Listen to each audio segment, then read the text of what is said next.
Donald Trump is now hinting at a possible second strike against Venezuela coming soon. He says, quote, if they don't behave, we'll do a second strike. Folks, they're going to do a second strike no matter what, because Donald Trump knows this is what's going to keep him in power. He knows that he's an all-time unpopular president, the most unpopular president in American history. And if you don't believe me, it's just objectively true. Argue with a wall. You're absolutely wrong if you think otherwise. And Donald Trump is underwater on every key issue, from the economy to Epstein. He's doing this coincidentally on the day the Epstein files were supposed to be released, the day we were supposed to get reasons why there were redactions. This is a law Donald Trump signed, by the way. He signed the law, the Epstein Transparency Act. So if you support Donald Trump, why do you support him breaking the law? The law says they're supposed to provide reasons for the redactions. Why are they hiding the names of top Republicans in the files? Oh, maybe it's because all of these Republicans related to Epstein are coincidentally working together on this war in Venezuela, a war that Israel absolutely supports, by the way. Well, America, you ready to be at war with Venezuela? Because that's what you got. Donald Trump just announced that he's closed the airspace over that country. And because, one, that's a violation of their sovereignty. And number two, because it's being enforced with our military, it constitutes an act of war. So that's where we're at. No congressional oversight, no declaration of war. It's based upon a foundation of lies, from saying TDA was a gang connected to Maduro that was wreaking havoc in America, to saying he's a narco trafficker and responsible for drugs coming into the U.S., when in fact he supplies those drugs to Europe. And on top of all that, he just let the former president of Honduras, who brought 400 tons into this country, facing 45 years in prison, he pardoned him. He doesn't give a shit about drugs. So we're starting a war. Don't know why. Nobody knows what's going on. It's going to go bad, because if you look at the trajectory into it, it's the worst we've had in modern history. So buckle up. Were you listening when Donald Trump said this? Maduro in the dead of night. It was dark. The lights of Caracas were largely turned off due to a certain expertise that we have. It sounds like what he's saying is the United States has the capability of turning off the lights for 1.9 million people in a large Latin American country like that. And of course, I wouldn't believe it if there wasn't a video. Y después van hacia arriba, ¿sí? Si es por parte de su madre o parte... Boludo, se cortó la luz.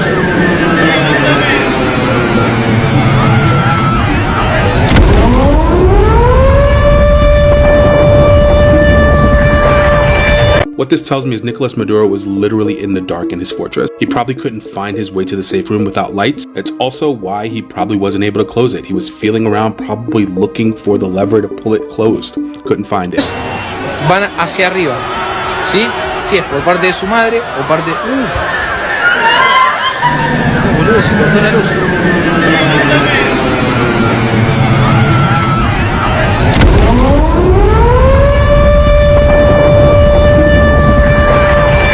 While you were asleep, Trump ordered the U.S. military to hit Venezuela with a large-scale strike, capturing their president, Nicolas Maduro, along with his wife. And with that, I have a few questions. Did we miss Congress approval for this strike? What will the U.S. do with this president and his wife? What's going to happen with Venezuela? Number 3, was this about the oil? The president of peace. The president that said no new wars. The president that said his New Year's resolution is to have peace on earth. Will he get away with this too? How much more will Trump get away with? When is enough enough? This was illegal.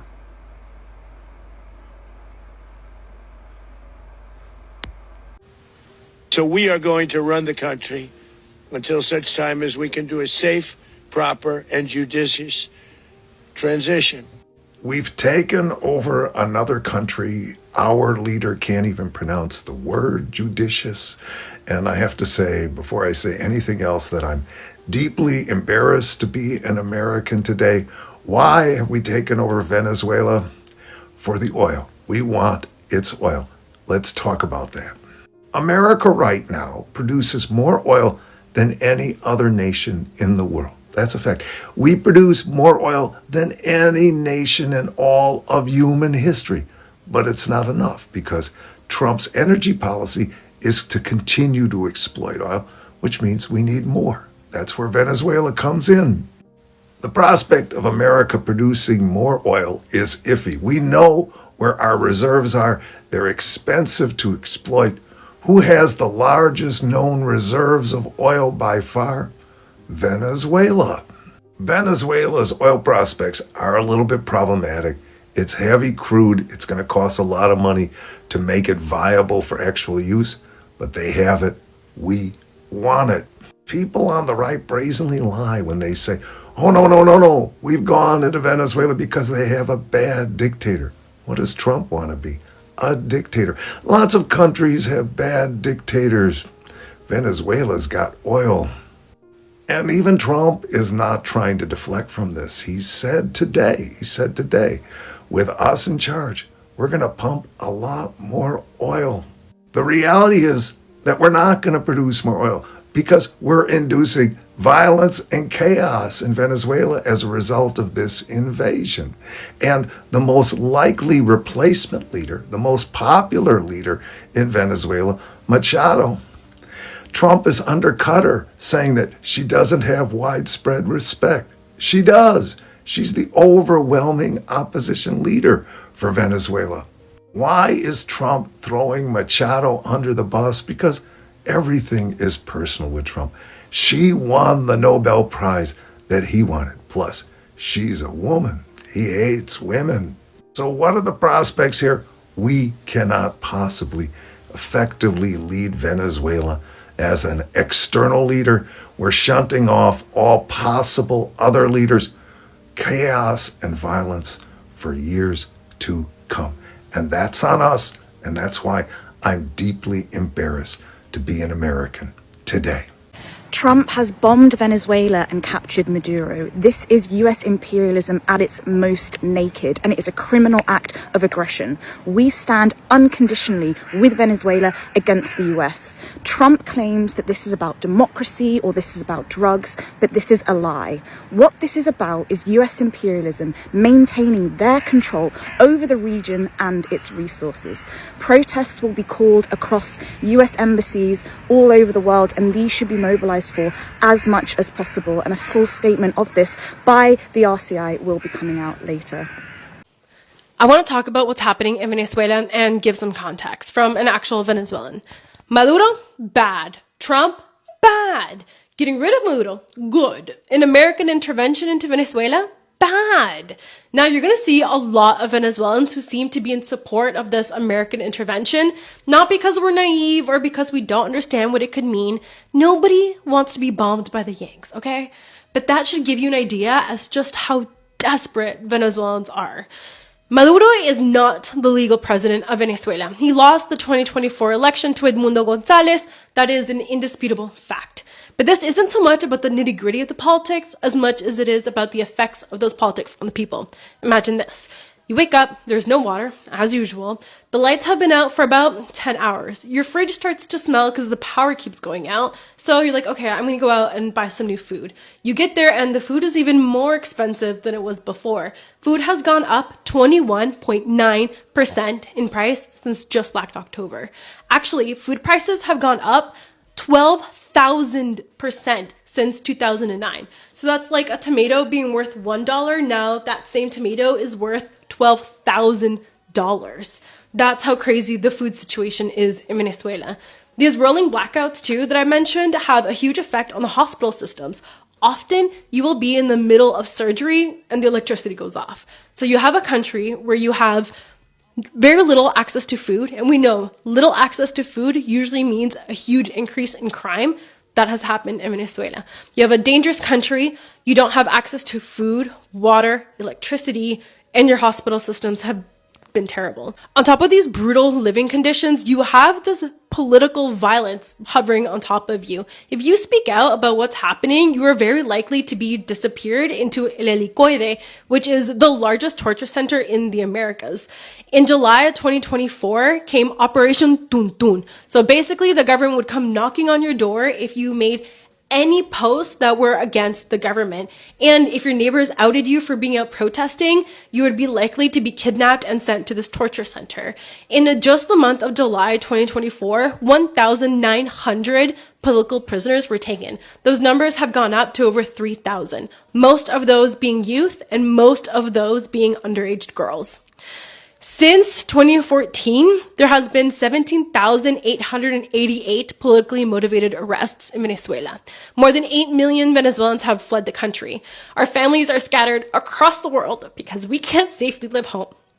And back in Venezuela, the regime allows mining that is tearing apart the Orinoco Delta, poisoning rivers with mercury and displacing indigenous people, allowing miners to go into indigenous territories, spreading diseases and kidnapping and human trafficking indigenous women. So when you see Venezuelans expressing support for an invasion, please understand, no one wants to be invaded, especially not by a country with such a brutal, violent global history. But Venezuelans are running out of options. Our hope is real. But underneath that hope is fear, exhaustion, and deep sadness for having to survive this horrific, violent, corrupt dictatorship. So please give us some space to feel all these emotions. Venezuelans aren't dumb. We are hardworking people who just want the best, like everyone else, to live a normal life. Thanks for listening. The U.S. military has attacked Venezuela, kidnapped its president, Nicolas Maduro, and flown him and his wife out of the country. Here are 4 things you need to know. Number 1, this is an act of war. Under the U.S. Constitution, only Congress can declare war, not the president. Number 2, this was never about drugs. Since September, at least 115 civilians have been killed in Trump's boat strikes in the Caribbean and Pacific. Yet Trump recently pardoned Juan Orlando Hernandez, the former president of Honduras, who was convicted in court of trafficking hundreds of tons of cocaine into the United States. Number 3, this was never about democracy. Yes, Maduro is a dictator, but Trump embraced other dictators, praising Vladimir Putin, exchanging love letters with Kim Jong-un, and even hosting Saudi Arabia's crown prince after U.S. intelligence said he approved the murder of a Washington Post journalist. Here in Brazil, Trump even pressured courts to protect former President Bolsonaro after a January 6th-style insurrection. But Venezuela has the world's largest oil reserves, and Trump has openly said he wants the oil. Number 4, this sets a dangerous precedent. If U.S. presidents can, quote, capture foreign presidents they don't like and release the ones they do like, we don't have a democracy ourselves. What comes next for Venezuela, we don't know. When the U.S. pushed regime change in Iraq and Afghanistan, it led to decades of chaos and instability. But the final irony is this. Just last year, one U.S. government official said this about our foreign policy. If somebody sells drugs in another country, that doesn't mean you arrest the president and put him in jail for the rest of his life. That government official was Donald Trump. This is what they don't want to tell you about why Donald Trump went in and bombed Venezuela and took Maduro, the Venezuelan president. Now, if you watch the media, you're going to see that they're telling us one thing. And what is that? We all know they're telling us that this is because of the drug trafficking. And then you're going to hear the other side saying, well, no, it's because of the oil. Now, while both of these are true, they're not the important reason why we did this. See, what a lot of people don't understand, or they're not connecting this, but the world runs on oil. We all know that. But it also dominates for the dollar. If we don't have oil, if we have China and Russia partnering with countries close to us that are oil powers on top of it, what do you think that's going to do to the United States over the long run? So if countries that are on the border of the United States, and that's South America, all the countries in South America, that is Mexico, that is Canada, right? That's Puerto Rico.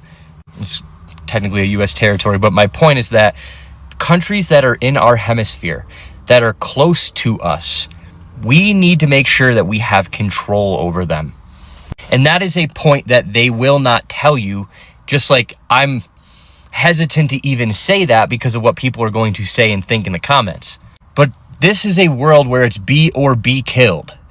And if we see that China is partnering up and Russia is partnering up with countries in South America, they start flying their jets over, they start parking their nuclear submarines over here, they start building bases over here in our hemisphere, how does that make you feel as an American? Let me know in the comments.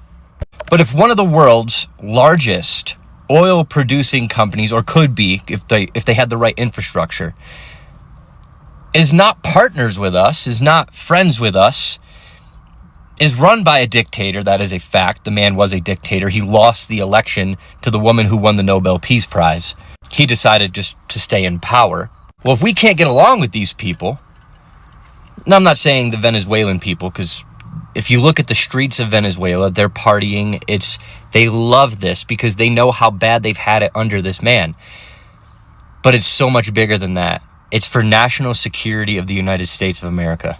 And the rest of the world, a lot of countries, they don't like us. It's like that when you're at the top. The more success you have, the more enemies you make, the more problems that you have. So while everybody is losing their mind about, oh, he's going in for the oil, let's think about why.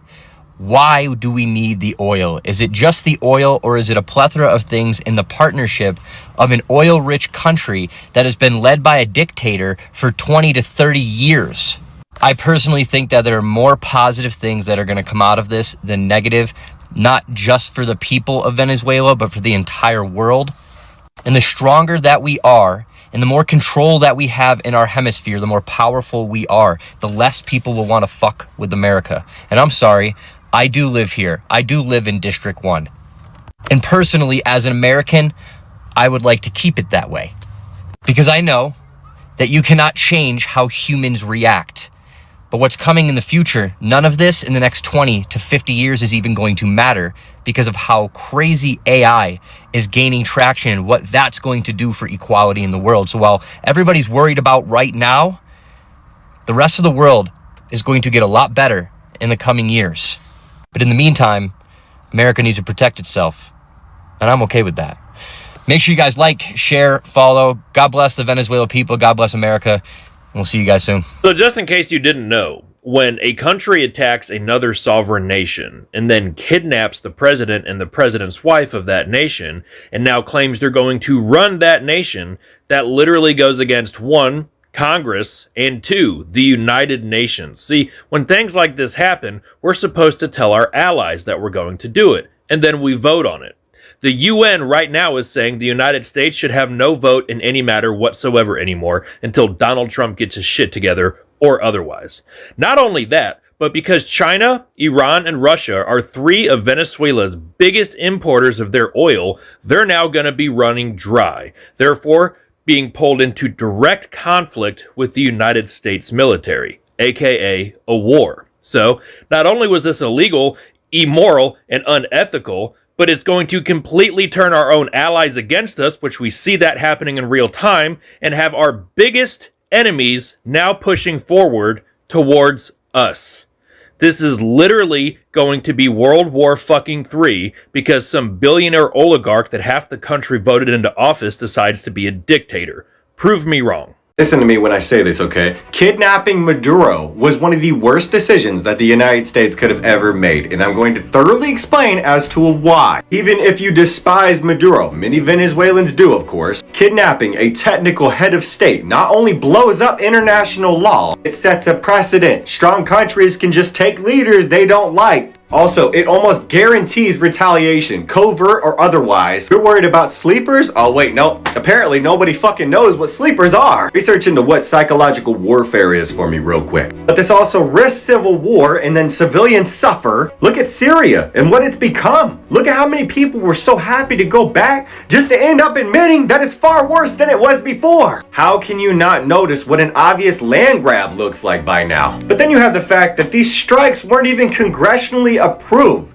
Do you know what that resembles? Let me put it this way. This is about to become an entirely different arms race, okay? Especially when you consider that just hours before these strikes even occurred, a Chinese envoy of diplomats miraculously appeared in Venezuela. They are going to establish themselves, and then they are going to crush the US financially without firing one shot. See, this is the period in time where international courts should get involved. I don't know about you, but I'm not going to war. I'm not getting fucking drafted for our supposed leaders. You got me fucked up. And if you're in the military and you have the will to actually go to war for this nation, I highly question your values, or any other nation. I'm sure you're aware of what nation I'm talking about. One that never gets held accountable for their actions, even though they have their fingers in all of our supposed leaders' fucking pockets. Yeah, sure, get angry about Somali daycares that have been investigated since what year? Who was president at that time? Oh wait, damn, why didn't he get it done then? It looks to be like he doesn't need congressional approval for shit. And that's my point. There's two sides to the same motherfucking coin, people, and somehow, some way, you still choose to pick a motherfucking side, even though it's proven to be right the fuck in front of you. What are you doing? Imagine if Donald Trump was kidnapped and America was invaded overnight. That's exactly what happened in Venezuela. And before I get into my thoughts on it, let me roll you a clip.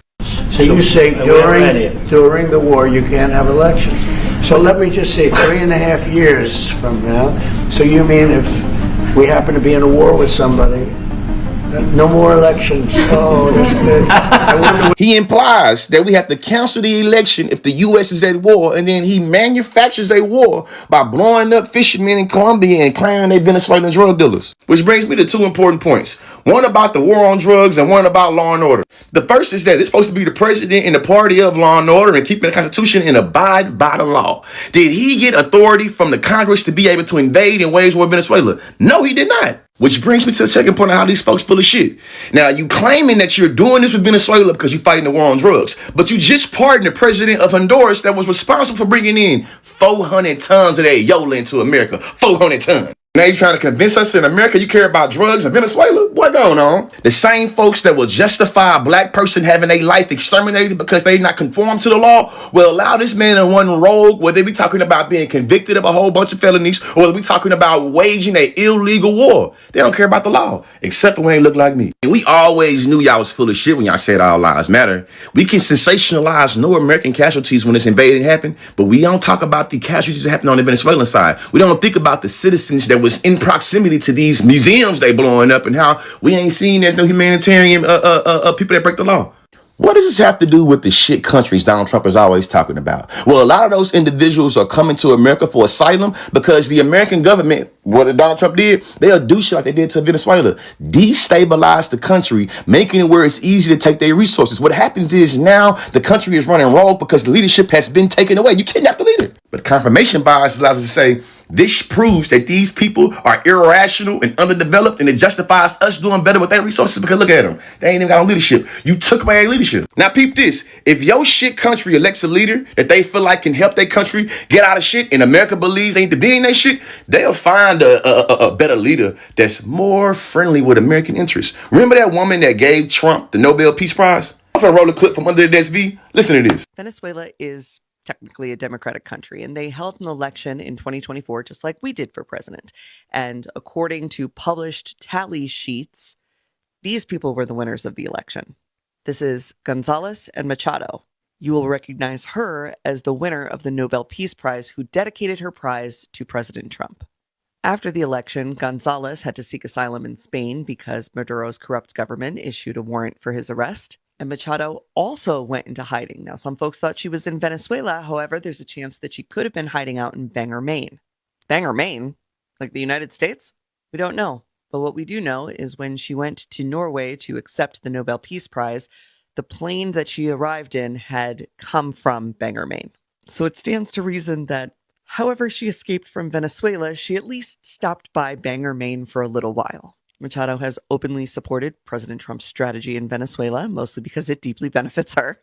And I think we can expect that Donald Trump believes he'll be able to get Gonzalez and Machado back into Venezuela to be sworn in as the new president. That will not be as easy as he thinks. Maduro has a lot of loyalists, even now, still in Venezuela. And, you know, Historically, South American nations don't really like when the United States comes in, captures their leader, and helps usher in a presidential candidate that is more amenable to the United States' tastes. So in conclusion, what you see is the same international laws that America will justifiably go invade a country because they feel like you broke them is the same humanitarian and international laws that America will break to justify its own interests. If anything, this entire situation should illustrate this. When folks say, if you don't like it here, you can leave, it proves to them that they don't understand international relations. It shows you that American imperialism, they power stretched past the East Coast and the West Coast. If they want something from your ass in Venezuela, they'll reach out and touch you. They don't like your president, they'll kidnap him. We are witnessing history, and us as Americans getting the short end of the stick. We can't get no health care. We got money for wars, but can't feed the poor. R.I.P. to Pop.